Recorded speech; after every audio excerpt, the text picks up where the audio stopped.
Okay, so while spot treating and color correcting, concealing, whatever you would like to refer to it as, please remember that the technique that I'm using and the concept of spot treating and concealing before the foundation would apply to me applying this professionally to my client, as well as if I were doing this on myself. I would still use the same order. I would still use the same products as a self application.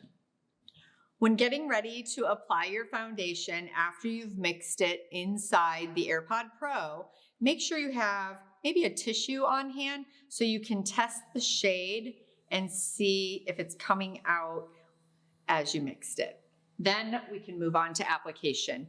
It really doesn't matter what part of the face you start applying, just as long as you remember that we're going to work methodically around the face in layers. So all of the correction and coverage does not happen in one layer. And you need to learn to reprogram your mind in understanding that airbrush makeup is applied in light buildable layers. And as each layer is built, the coverage is built. So if I were to break this down in the number of layers to achieve different types of coverage, I would say 1 to 2 layers would achieve light coverage. 3 to 4 would achieve medium coverage. And 5 to 6 would create full coverage. Remember, as you're applying, where the air is blowing is where the product is going. So if by chance you're applying and you see their hair moving around while you're blowing the air towards them, chances are the makeup will end up in the hair. So you really want to make sure that the angle you're using for application is taking the makeup right where you want it to go. If you need to use your hand to shield any overspray, that's perfectly fine, but don't lay your hand on the face because that will create a stencil. The other thing I would like to mention is anytime you're airbrushing around the nose, you want to make sure to keep your client comfortable. So announce that you're going to go under their nose and ask them to lightly hold their breath and you move fast. Go ahead and hold your breath for me. And breathe. Give them a break and then go back in, hold your breath again and finish the job.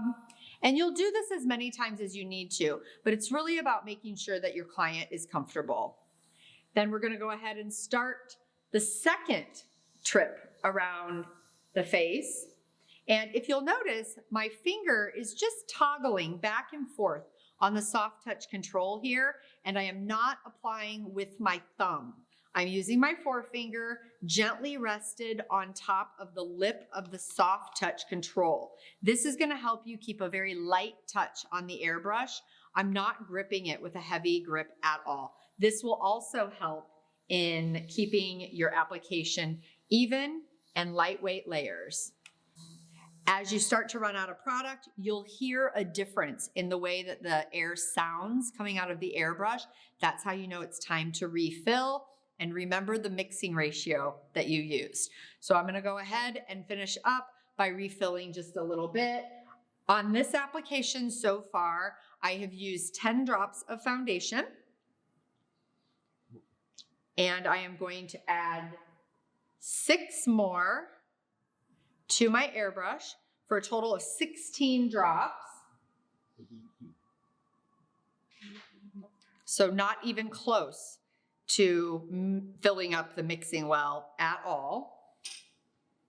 Testing it on the tissue and moving on to finishing my layers. Go ahead and turn this way. If your client is talking, it's nice to ask them just to close their mouth for a second when you're spraying around the mouth to keep them comfortable. And lightly directing their head from side to side so that you always have the vantage point at making sure your application is nice and even so that you don't have to move around a lot. Notice I am avoiding the eyelids. That would be a separate application. The great thing about airbrushing the makeup is that it's easy to blend down into the neck and décolleté area to even the application out versus having to use a hand, a sponge, a brush to bring the makeup down and blend into it. We're actually just able to relocate our airbrush with the same formula to blend. So the bonus here is not only can you do spot treating, concealing, and foundation with an airbrush, but you can do the whole face. You can do blush, contour, bronze, highlighter, hair, brows. I can keep going. Basically what I'm saying is don't limit yourself to just complexion and have fun with the color within the TEMPTU line.